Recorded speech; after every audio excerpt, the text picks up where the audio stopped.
I mean, David Jolly, circular is one word for it. It sort of stinks to high heaven. Maybe is the way we describe it in the political arena.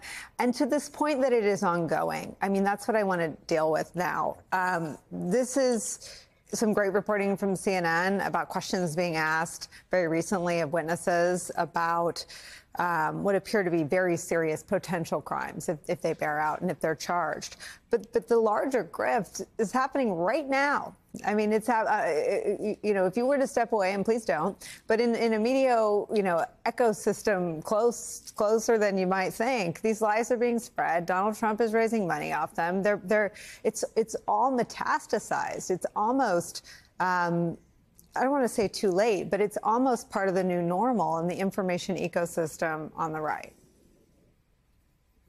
Yeah, and it's currently Donald Trump's platform to return to the White House. If you boil down his essential message, that's it.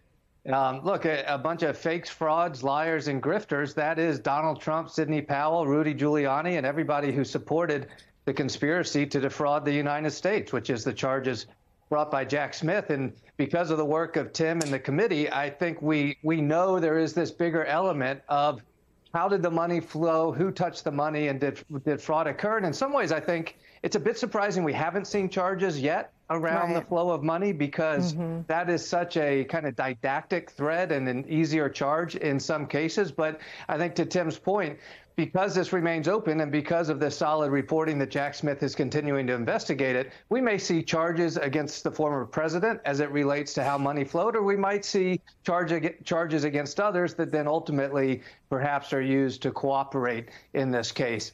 The bottom line, though, is, and to your point, it is still the message of Donald Trump. And frankly, it is the message of a lot of the other Republican candidates running against him for the nomination, because they have failed to stand up to him to this point.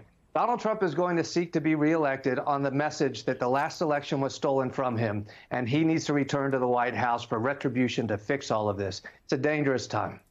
Yeah, and I guess, Claire, to that end, the danger that it represents to the entire democracy and everybody living in it, not the salience of the political message. David's right, but that interests me less than the contamination of disinformation. It is now completely commingled with what everyone is getting ready, I think, as a country to perhaps turn to the kickoff of, if you will, of a presidential election season.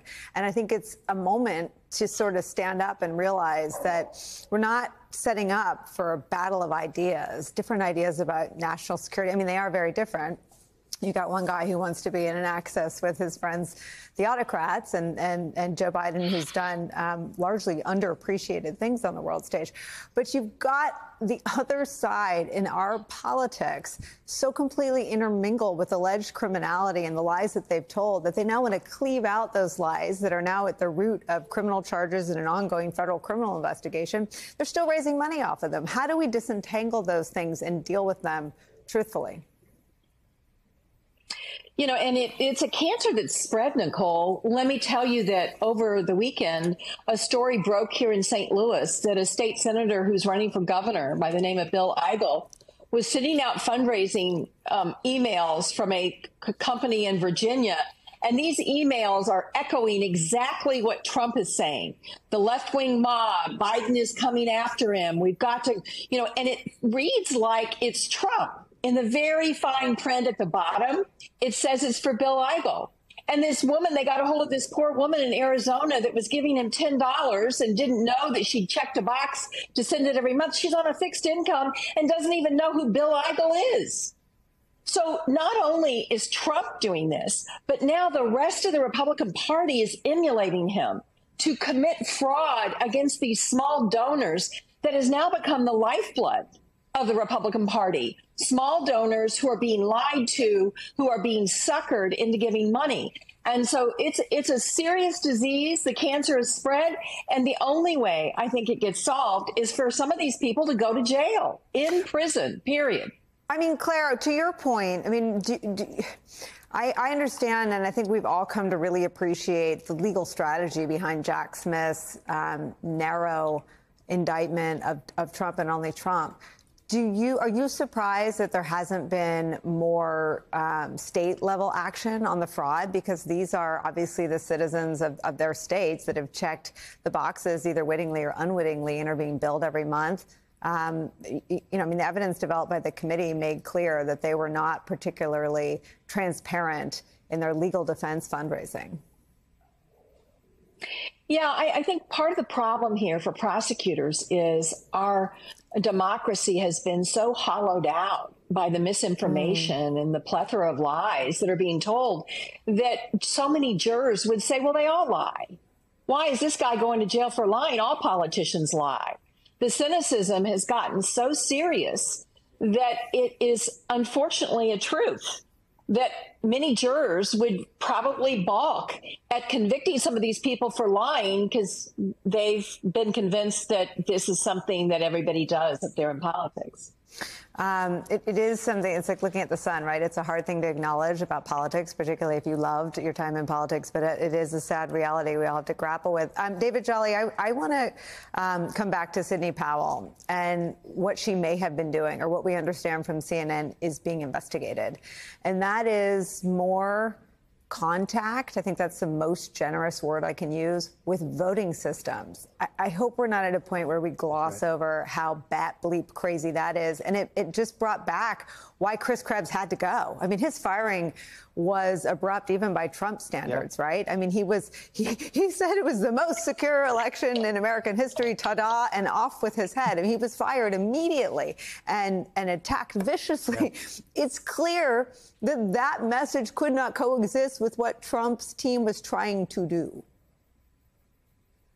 Yeah, Nicole, the only thing Chris Krebs didn't say in that piece you aired is the only person trying to interfere is Donald Trump. We do have domestic interference by the president and the people around him. And to your point, one of the most glaring charges or facts in Fani Willis's report, and I know the Tim's committee touched on this as well, is the physical tampering with voting machines in Georgia. And that's where not only Sidney Powell is in a lot of trouble, but Mark Meadows finds himself in a hard place to say, hey, I was just supporting the president. No, he wasn't. He actually was supporting the physical tampering of election equipment in Georgia. And that's where this gets very dangerous. Dangerous for our democracy and for our republic, because if they had succeeded, they would have disenfranchised American voters in a critical election and ultimately undermined our democracy. And I think your question to Claire is exactly right. How do we stop it? I agree with Claire. More people have to go to prison, but we must beat at the ballot box, beat back this cultural movement pretending to be a political movement, because this is not a political and ideological movement. Donald Trump has started a cultural movement and parked it in the Republican Party. And the danger in the cultural movement is how it gives aid and comfort to white nationalists and xenophobia and racism and misogyny and all these other critical things in the name of retribution and protecting one's place in society. This must be beaten back at the ballot box. It is a heavy burden for Democrats to carry in the next November, but they must succeed. There's so much in what you just said. There's like a 2-hour program's worth of conversation there, and we're going to do that. But I want to come back to you, Tim Heaphy, on I just need to freeze frame on this idea that we're still 2.5 years out talking about what we still don't know about the efforts to meddle with the voting machines. I mean, I know that there was great investigative work done into Trump's idea or plan to seize voting machines and to use the Pentagon or Homeland Security. I mean, do you think that we'll get to the bottom of what exactly they thought to do to make sure that they don't do it next time? Yeah, look, I think we're getting there. I've always believed that the special counsel will take additional steps beyond those which the select committee was able to take, because he has some increased legal tools. I'm glad you mentioned the military and the seizure of voting machines, because the ultimate destination, Nicole, of this access to actual votes, actual voting machines, was a potential move to have an executive order issued to allow the U.S. military to seize voting machines. That would have required legally some evidence that a foreign power somehow penetrated, and it was a national security threat, our voting machines. That was discussed at that crazy December 18th meeting in the Oval Office, where Sidney Powell, Mike Flynn, as Pat Cipollone called him, the overstock guy, were there actually advocating this. And the president of the United States was there, thinking, it sounds like a good idea. Maybe we should try that. These guys are fighting for me. And if it wasn't for Pat Cipollone and Eric Hirschman and Derek Lyons and even Meadows and Giuliani thought that was crazy. That's how crazy it was. Okay. Right? That's where this was going. The ultimate, the use of the military to seize voting machines, it is crazy. No factual foundation, no legal provision which would allow that. I do think Jack Smith is understandably exploring this, Nicole. I do think it's yet additional evidence of motive and intent here, the willingness to consider crazy steps like this, all designed for the ultimate goal of disrupting the joint session and preventing the peaceful democratic transfer of power.